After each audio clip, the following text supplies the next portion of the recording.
નમસ્કાર, આપ જોઈ રહ્યા છો ન્યૂઝ 18 ગુજરાતી। હું છું આપની સાથે દીપા શર્મા। ભાવનગર જિલ્લામાં જામ્યો વરસાદી માહોલ। સિંહોર પંથકમાં ફરી વરસાદ શરૂ થયો। સિંહોર તાલુકાના વરલ બુઢણા ગામે ધોધમાર વરસાદ। સિંહોર, ટાણા, વરલ, થાડા, અગિયાળી, પીપરલા સહિતના પંથકમાં ધોધમાર વરસાદ ખાબક્યો।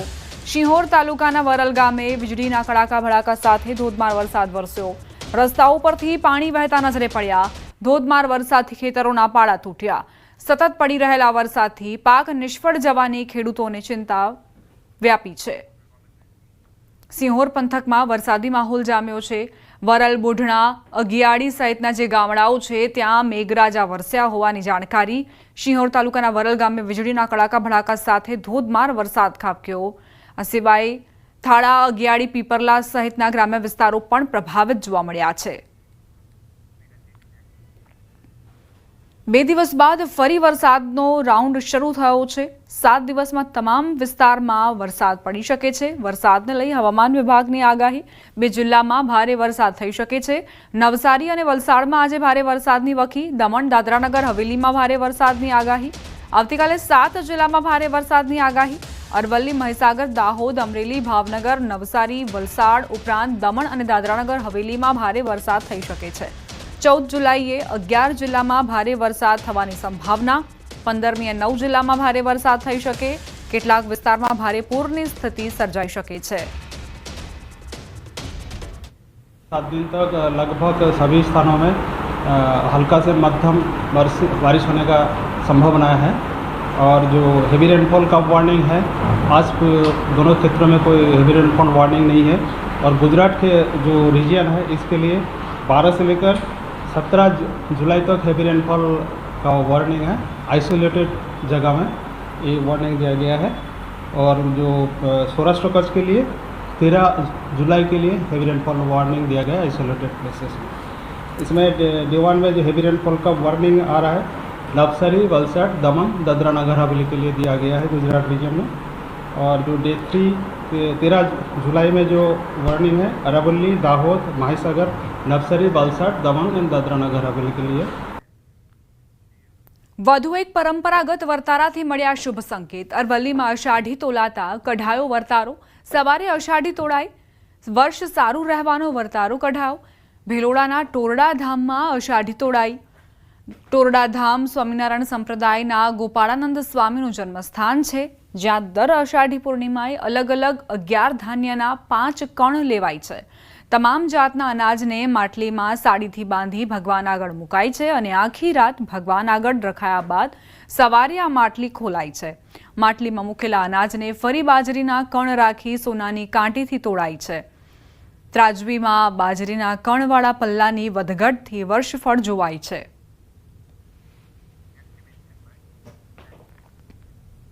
રાજીનામાની ચેલેન્જમાં વધુ એક ધારાસભ્યએ ઝંપલાવ્યું। વાંકાનેરના ધારાસભ્ય જીતુ સોમાણીએ ચેલેન્જ સ્વીકારી। જીતુ સોમાણીએ ગોપાલ ઇટાલિયા જીતે તો રાજીનામું આપી દેવાની તૈયારી દર્શાવી। સોમવારે કાંતિલાલ પણ રાજીનામું આપશે, ગોપાલ ઇટાલિયા પણ રાજીનામું આપે। પછી ચૂંટણીમાં ગોપાલ ઇટાલિયા જીતી જાય તો હું પણ વાંકાનેર ધારાસભ્ય પદેથી રાજીનામું આપીશ। અમારા કોઈ મંત્રી પ્રદેશ કક્ષાના નેતાઓ પ્રચારમાં નહીં આવે। તમારે રાષ્ટ્રીય નેતાઓને બોલાવી લેજો।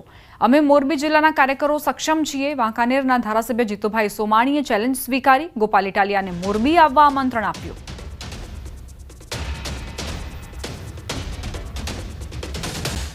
સોમવારે તારીખ 14ના રોજ બંને અધ્યક્ષશ્રી પાસે જાય, ત્યાં એમના રાજીનામા આપે અને ચેલેન્જ સ્વીકારે અને એ ચેલેન્જમાં જો ગોપાલભાઈ ઇટાલિયા મોરબીની સીટ જીતી જાય તો પણ હું ચેલેન્જ ફેંકું છું કે હું વાંકાનેરના ધારાસભ્ય તરીકે રાજીનામું આપીશ। એ વાત પણ ચોક્કસ છે।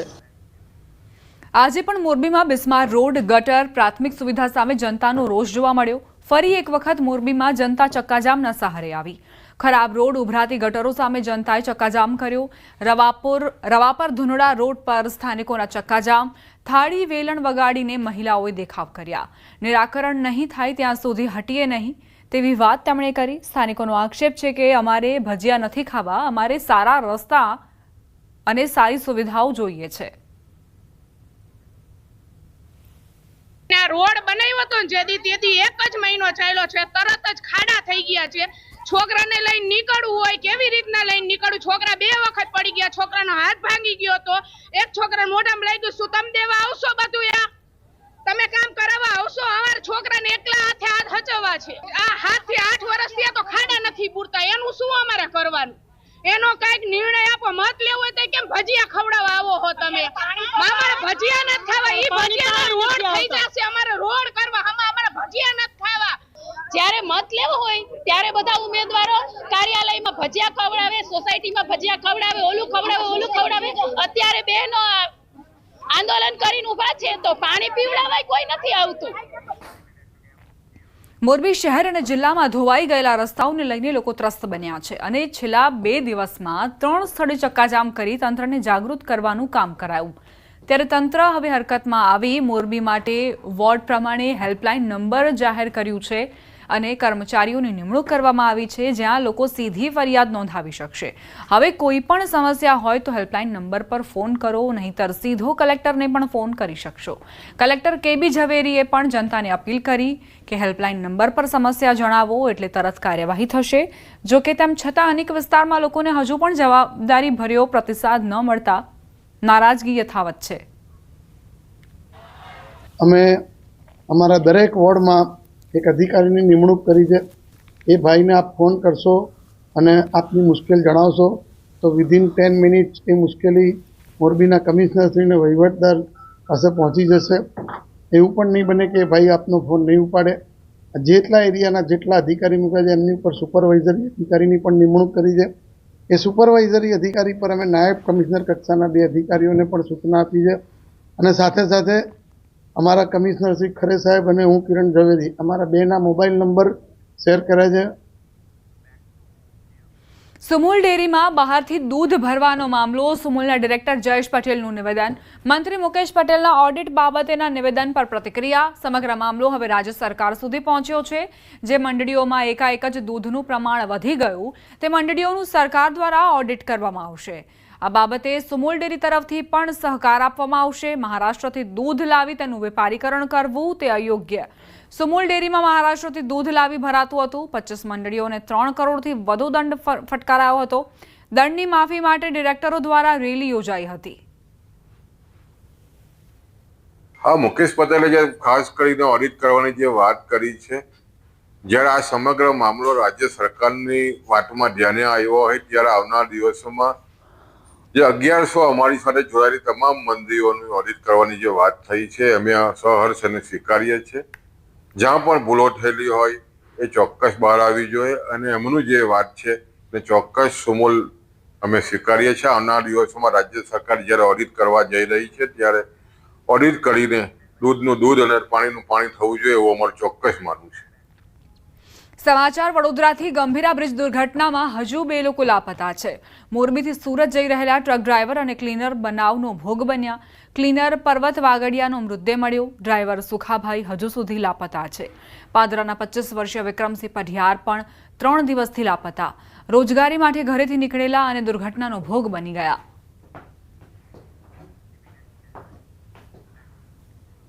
ન્યૂઝ 18ના અહેવાલ બાદ તંત્ર દોડતું થયું। જર્જરિત બ્રિજનો અહેવાલ પ્રસારિત કર્યો હતો ન્યૂઝ 18 ગુજરાતીએ। બનાસકાંઠાના બ્રિજોની તપાસ માટે ટીમો બનાવાઈ। પાલનપુર અંબાજી બ્રિજ જર્જરિત હાલતમાં છે। કલેક્ટરે પણ જર્જરિત બ્રિજની મુલાકાત લીધી। મેરવાડા પાસે આવેલા 60 વર્ષ જૂના બ્રિજની મુલાકાત લીધી। બનાસકાંઠા જિલ્લામાં આવેલા 149 બ્રિજોની તંત્ર દ્વારા સેફટી તપાસ કરવામાં આવી રહી છે। જોકે તંત્રની તપાસમાં ઇકબાલગઢથી ખારાને જોડતો બ્રિજ ક્રિટિકલ હોવાનું સામે આવ્યું અને તંત્ર હરકતમાં આવ્યું। અત્યારે આ બ્રિજ પરથી ભારે વાહનોનો પ્રવેશ પર પ્રતિબંધ ફરમાવી દેવામાં આવ્યો છે। પાલનપુર તાલુકાના મેરવાડા રતનપુર ગામ વચ્ચે ઉમરદશી નદી ઉપર આવેલો વર્ષો જૂનો પુલ પણ જર્જરિત હાલતમાં છે। ત્યારે જિલ્લા કલેક્ટર અને વહીવટીતંત્ર મેરવાડા બ્રિજ ઉપર પહોંચીને બ્રિજની ચકાસણી કરી હતી। જૂનો બ્રિજ જે 1964માં બન્યો હતો, આથી નવો બ્રિજ મંજૂર કરી દેવામાં આવ્યો છે અને એની ટેન્ડર પ્રક્રિયા પણ પૂર્ણ કરી દેવામાં આવી છે। બનતા સુધી આ જે જુલાઈ મહિનાના અંત સુધીમાં નવા બ્રિજ માટેનો જે વર્ક ઓર્ડર છે એ પણ આપી દેવામાં આવશે। સાથોસાથ ભાદરવી પૂનમના જે મેળો છે એને ધ્યાનમાં લઈ તથા મોટાભાગના જે શ્રદ્ધાળુઓ છે આ બ્રિજ ઉપરથી પસાર થતા હોવાથી તે તમામ બાબતોને ધ્યાનમાં લઈ અને કાર્યવાહી કરવામાં આવશે। બનાસકાંઠાના ધાનેરામાં વર્ષ 1986માં બનેલ રેલ નદી ઉપર ઓવરબ્રિજ થાવર પાસેથી પસાર થતો આ ઓવરબ્રિજ અતિ જર્જરિત હાલતમાં છે. સાથે જ આ બ્રિજ બનાસકાંઠાથી રાજસ્થાનને જોડે છે, જે જેસલમેર સુધી જાય છે. બીએસએફ આર્મીના વાહનો પણ આ બ્રિજ પરથી પસાર થતા હોય છે. બ્રિજ પર અનેક જગ્યાએ ખાડાઓ પડી ગયા છે. ઉપરાંત બંને સાઈડ જે પ્રોટેક્શન વોલ આવેલી છે તે વોલ પણ જર્જરિત હાલતમાં છે. જ્યારે મોટા વાહનો આ બ્રિજ પરથી પસાર થાય છે ત્યારે બ્રિજ પર વાઇબ્રેશન વધી જતા નાના વાહન ચાલકો પણ આ બ્રિજ પરથી પસાર થતા ડરી રહ્યા છે. બ્રિજને રિપેર કરવાની જગ્યાએ તંત્ર માથ પેચવર્ક કરીને સંતોષ અનુભવી રહ્યું છે. સ્થાનિકોએ તાત્કાલિક બ્રિજની કામગીરી કરવા માટે અપીલ કરી. ધાનેરાના રેલવે પુલ ઉપરથી નીકળ્યો ત્યારે રેલવેના અંદર એટલી બધી રેલ પુલના ઉપર ધુજારી મારતી હતી કે ખરેખર આ 86-87ના અંદર ધાનેરાનો પુલ બનેલો અને હવે જાનનું જોખમ છે. લોકોનું આંદોલન કરવું જોઈએ અને સત્ય બહાર લાવવું જોઈએ કે ખરેખર આ પુલ ભયંકરમાં ભયંકર નુકસાન કરશે એવું મને આજની તારીખમાં લાગે છે. ગુજરાતથી રાજસ્થાનને જોડતા નેશનલ હાઈવે નંબર 168 પર આવેલા બ્રિજનું રિયાલિટી ચેક કરવા અમે પહોંચ્યા છીએ. આપણે સીધા જ દ્રશ્યો બતાવીશ આ બ્રિજના કે જે 1986 ને 87માં બનાવવામાં આવ્યો હતો. આ બ્રિજ જે છે તે બનાસકાંઠાથી રાજસ્થાનના જેસલમેરને જોડતો આ મુખ્ય બ્રિજ છે કે જ્યાંથી સેનાના અને બીએસએફના વાહનો પણ અનેકવાર પસાર થતા હોય છે.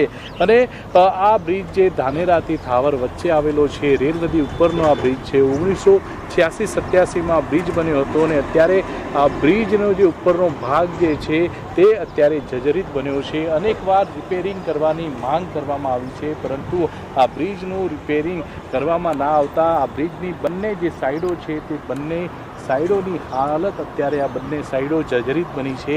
અને આ બ્રિજની બંને સાઈડો જો કોઈ મોટો અકસ્માત થાય તો ગમે ત્યારે આ બ્રિજની જે બંને સાઈડો છે તે સાઈડો તૂટી શકે છે. તે ઉપરાંત બ્રિજ પર એટલા ખાડા પડ્યા છે કે ગમે ત્યારે આ બ્રિજનો કેટલોક ભાગ છે ત્યાં મોટો ભૂવો પણ પડી શકે છે. હવે જોવાનું રહેશે કે વહીવટીતંત્ર અને નેશનલ હાઈવે ઓથોરિટી દ્વારા આ બ્રિજનું રિપેરિંગ ક્યારે કરવામાં આવે છે. કિશોર તુવર, ન્યૂઝ 18 ગુજરાતી, બનાસકાંઠા. ચોમાસામાં પડેલા વરસાદના કારણે રોડ રસ્તા પર ખાડારા જોવા મળી રહ્યું છે. ફક્ત ગામના રોડ જ નહીં પરંતુ નેશનલ હાઈવે પર પણ ખાડાઓનું સામ્રાજ્ય જામ્યું છે.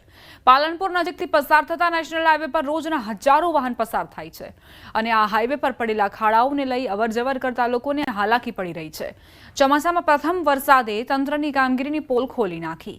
આ ખાડા લોકોને તો દેખાઈ રહ્યા છે, પણ તંત્રના આંખે પાટા બાંધેલા હોવાથી તંત્ર આ ખાડા જોઈ શકવામાં સક્ષમ નથી.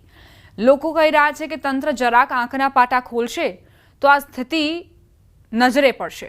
જો આવી જ સ્થિતિ રહી તો અકસ્માતોની સંખ્યા પણ વધતી જ જશે. હાઈવે ઉપરના જેટલા પણ રોડ હોય છે એ ચોમાસામાં બિસ્માર હાલતમાં થઈ જાય છે. એ હાઈવેની દુર્દશા એટલી ખરાબ હોય છે કે વાહન ચાલકો તો શું પણ રાહદારીઓને પણ ત્યાંથી ચાલવું મુશ્કેલ થઈ જાય છે. વાહન ચાલકોના વાહનો કકડી જાય છે, વાહન ચાલકોને શારીરિક તકલીફો થાય છે, પરંતુ તંત્ર સુધરતું નથી. દર ચોમાસે આ તકલીફો થાય છે. કેટલા બધા મોટા ખાડા પડી ગયા છે અને એના લીધે કેટલાક અકસ્માતો પણ થાય છે. અત્યારે તાજેતરમાં જ 2-3 એક્સિડન્ટો હમણાં જ થયા અને 2 મૃત્યુ પણ થયા છે. એટલે ખરેખર એક મોટા ખાડાઓમાં એક્સિડન્ટથી બચવા માટે આને તાત્કાલિક એના રિપેર કરવું જોઈએ. પાલનપુરમાંથી પસાર થતા નેશનલ હાઈવે પર વાહનોને ભારે અવરજવર રહે છે. જેમાં તાજેતરમાં 8 ઇંચ જેટલો ભારે વરસાદ પડ્યો. એમાં ઠેર ઠેર મોટા ગાબડા પડ્યા છે. જે ગાબડામાં પાણી ભરવાને લઈ વાહનો ખપકાઈ રહ્યા છે, જેનાથી ભવિષ્યમાં મોટી જાનહાની થવાની સંભાવના વ્યક્ત થઈ રહી છે. કાળજુ કંપાવી દેતી ઘટના બાદ પણ આજે મહેસાણાના કડીના વાહન ચાલકો મોતને મુઠ્ઠીમાં રાખી બ્રિજ પરથી પસાર થઈ રહ્યા હોય તેવું લાગી રહ્યું છે. તમે નહીં માનો, આ ધ્રુજતો બ્રિજ હજારો વાહન ચાલકોને દરરોજ ધ્રુજાવે છે. રંગપુરા બોરીસાણા નર્મદા કેનાલ પર બનેલા બ્રિજ પર કાયદેસર કંપન અનુભવાય છે. એટલું જ નહીં, બ્રિજની હાલત એટલી દયનીય છે કે લોકો અહીંથી પસાર થતા ડર અનુભવી રહ્યા છે. બ્રિજ પર જાણે સળિયા ઊંચા કરીને તંત્રને બોલાવી રહ્યો હોય તેવું લાગી રહ્યું છે. આ બ્રિજ જોતા એક નજરે તો એવું લાગશે કે આ કોઈ રાજા મહારાજા સમયનો પુલ હશે, પણ ના, આ બ્રિજ અંદાજે 30 વર્ષ પહેલા જ બનાવવામાં આવ્યો છે. બ્રિજમાં એક વાર તો તૂટી ગયો, રિપેર કરેલો છે.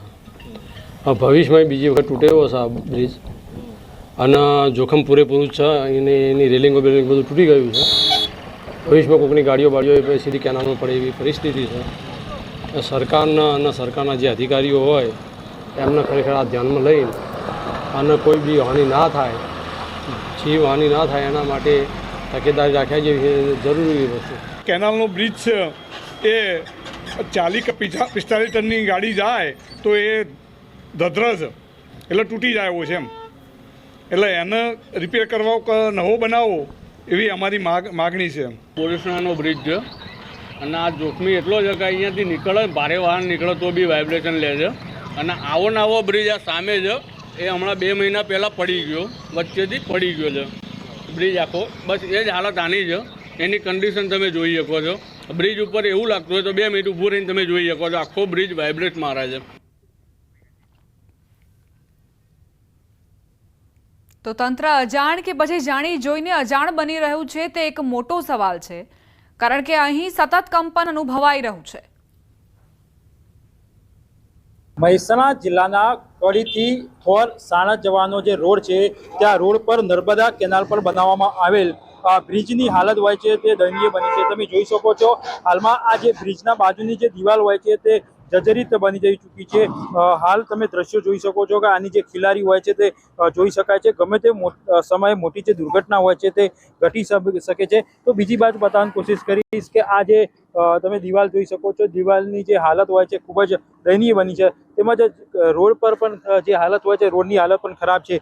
હું બીજી બાજુ દ્રશ્યો બતાવીશ કે અહીંયા 2 થી 3 કિલોમીટર દૂર જે એક પુલ આવેલો છે તે પુલ પણ થોડા સમય પહેલા જ તૂટી ગયો હતો, જેમાં જે એક જેસીબી હોય છે નીચે પડ્યું હતું.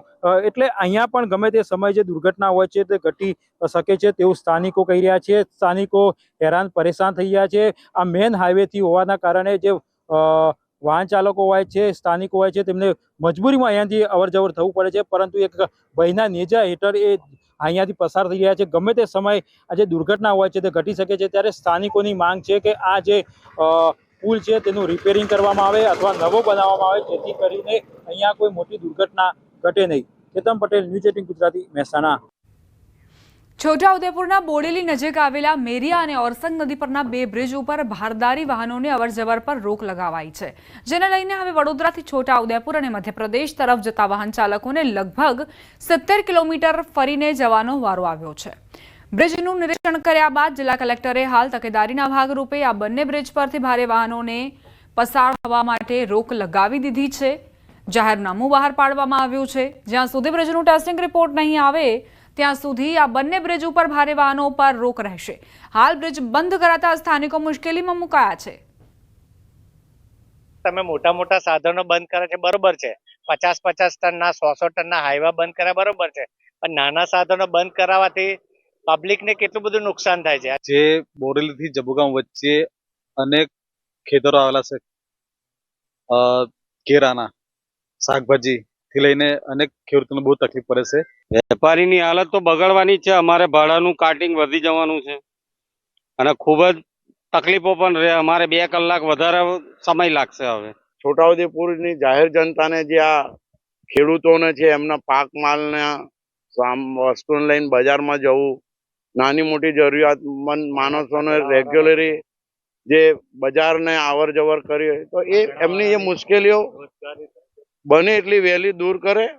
મેરિયા બ્રિજ અને ઓરસંગ બ્રિજ હેવી વ્હીકલ્સ માટે બંધ કરવામાં આવ્યું છે. 2-3 દિવસમાં NHAI ની જે ટેકનિકલ ટીમ છે આ આવીને તપાસ કરશે તો ખરેખર ખબર પડશે કે આગળ શું કાર્યવાહી કરવાની છે. તંત્ર દ્વારા લોકોને ખંડેર અને જર્જરિત મકાનથી દૂર રહેવા માટે નોટિસ આપવામાં આવે છે, પરંતુ નોટિસ આપતું ધાનેરા પાલિકા તંત્ર ખુદ અસુરક્ષિત છે. પાલિકાની 25 વર્ષ જૂની બિલ્ડિંગની છતમાં જર્જરિત હાલત નજરે પડી રહી છે. 2 દિવસ પહેલા જ પોપડા પડ્યા હતા, જો કે કર્મચારીઓ હાજર ન હોવાથી કોઈ જાનહાનિ થઈ ન હતી. જે બાદ પાલિકાના જર્જરિત શૌચાલયને તાળા મારી દેવામાં આવ્યા. 2001માં બનેલું પાલિકાનું બિલ્ડિંગ છેલ્લા 2 વર્ષથી પોપડા પડતી દિવાલો સાથે જીવના જોખમે કાર્યરત છે. કર્મચારીઓ અને નગરજનો ભયના ઓથાર હેઠળ અહીં કામગીરી માટે આવતા હોય છે, જ્યારે જન્મ મરણ અને વેરા વિભાગને સિવિક સેન્ટરમાં તબદીલ કરવામાં આવ્યા છે. લોકોને સલામતીના સૂચનો આપી રહેલું તંત્ર પોતે અસુરક્ષિત માહોલમાં કાર્ય કરતા ચર્ચાનું કેન્દ્ર બન્યું છે. દીવા તળે અંધારું એ કહેવત છે એવું લાગે છે. ધાનેરા નગરપાલિકાની ખુદ કચેરી પણ જર્જરિત હાલતમાં છે. આપ જોઈ શકો છો કે ઉપર લોખંડ ખુલ્લું દેખાય, પોપડા પડે રોજ હજારો માણસની અવરજવર હોય છે, ગમે ત્યારે જાનને નુકસાન થાય એવી પરિસ્થિતિ છે, પણ આ અધિકારીઓને લાગતા વળગતાને પોતાની ચેમ્બર નથી દેખાતી અને જનતા અને નાના મોટા વેપારીઓને માત્ર ને માત્ર એમની દુકાનો અથવા ઘર દેખાય છે. કર્મચારીઓ અત્યારે કામ કરી રહ્યા છે. કર્મચારીઓને પણ કચેરીની બાકીની શાખાઓ છે એને શિફ્ટ કરવા માટે બાજુમાં અર્બન હેલ્થ સેન્ટરમાં બિલ્ડિંગની અત્યારે કામગીરી ચાલુ છે. એ ટૂંક સમયમાં અહીંથી એ સેવાઓ પણ ત્યાં આગળ શિફ્ટ કરવામાં આવશે. નગરપાલિકાનું બિલ્ડિંગ અત્યારે લગભગ જર્જરિત હાલતમાં છે અને પૂર્વ તકેદારીના ભાગરૂપે અમે અત્યારે પબ્લિક અવર જવરવાળી જે શાખાઓ હતી કે જન્મ મરણ શાખા, લગ્ન નોંધણી શાખા અને વેરા શાખા, એ શાખાઓ અત્યારે સિટી સિવિક સેન્ટરમાં શિફ્ટ કરી દીધી, જેથી કરીને નાગરિકોની અવરજવર બિલકુલ ઓછી રહે અને કોઈ એવી સંભવિત દુર્ઘટના ટાળી શકાય. ચોમાસાના લીધે કોઈ બિલ્ડિંગ જર્જરિત હોય ને પડી જાય અને જાનહાનિ થાય એના કરતાં પૂર્વ તકેદારના ભાગરૂપે અમે વ્યક્તિગત નોટિસો પણ આપેલી છે. ધાનેરા નગરપાલિકામાં દીવા તળે જ અંધારું જોવા મળી રહ્યું છે. એક તરફ ધાનેરા નગરપાલિકા દ્વારા જાહેર નોટિસ ફટકારવામાં આવી છે કે જે લોકોના મકાન જર્જરિત હોય, શોપિંગ જર્જરિત હોય તે ઉતારી લેવા, તો બીજી તરફ ધાનેરા નગરપાલિકા જર્જરિત છે. ધાનેરા નગરપાલિકાના આ ધાબાના દ્રશ્યો જુઓ કે ત્યાં પોપડાઓ પડી રહ્યા છે. અહીંયા અરજદારો તેમજ નગરપાલિકાના કર્મચારીઓ જીવના જોખમે નગરપાલિકામાં આવતા હોય છે અને જીવના જોખમે કામ કરતા નજરે પડી રહ્યા છે. જ્યાં નજર કરો ત્યાં પોપડાઓ પડી રહ્યા છે, ખીલાસરીઓ નીકળી છે.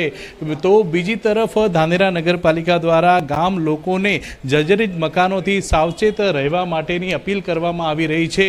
તો ધાનેરા નગરપાલિકા જ અત્યારે સુરક્ષિત જોવા નથી મળી રહી. ધાનેરા નગરપાલિકામાં પોપડા પડતા જે ટોયલેટો છે ત્યાં પણ અત્યારે તાળા મારી દેવામાં આવ્યા છે, જેથી નગરપાલિકાના કર્મચારીઓ તેમજ જે લોકો છે તેમને બહાર ટોયલેટ માટે પણ જવું પડતું હોય છે. તો બીજી તરફ ચીફ ઓફિસરની જે બેસવાની જે ઓફિસ હતી ત્યાં પણ ખીલાસરીઓ નીકળી ગઈ છે, તેમજ પોપડાઓ પડતા હોવાથી તે પણ બંધ કરવામાં આવી છે. અત્યારે પણ તમે દ્રશ્યોમાં જે પ્રમાણે જોઈ શકો છો કે ભયના ઓથા હેઠળ કર્મચારીઓ અત્યારે કામ કરી રહ્યા છે. ગમે ત્યારે આ જે પોપડાઓ છે તે કર્મચારીઓ કે નગરપાલિકામાં આવતા અરજદારો પર પડી શકે છે, પરંતુ ધાનેરા નગરપાલિકા દ્વારા આ જે ઓફિસો છે તે અન્ય જગ્યાએ અત્યારે ખસેડવામાં નથી આવી અને લોકોને સલાહ આપવામાં આવે છે કે ગામમાં જે જર્જરિત મકાનો આવેલા છે તે મકાનો ઉતારી દેવા અને તે મકાનો પાસેથી પસાર થવું નહીં.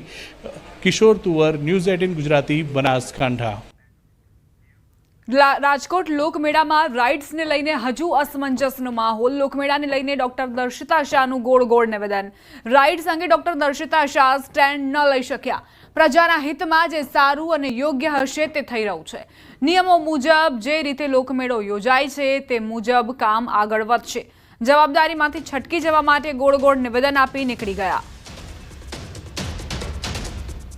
લોકમેળાના રાઇડ્સને લઈને જે અત્યારે પ્રશ્નો ચાલી રહ્યા છે એ સંદર્ભે ઉચ્ચ અધિકારી લેવલે તમામ આ બાબતે અત્યારે ચર્ચા ચાલી રહી છે, મિટિંગ ચાલી રહી છે, એટલે યોગ્ય નિર્ણય અમે આપણે મેળામાં કોઈ પણ વ્યક્તિને નુકસાન ન થાય, કોઈ પણ જાનહાનિ ન થાય એ સૌથી પહેલી પ્રાથમિકતા છે. આ પ્રાથમિકતાને ધ્યાને લઈને સરકારશ્રી દ્વારા આ તમામ બાબતે અત્યારે વિચારણા ચાલી રહી છે.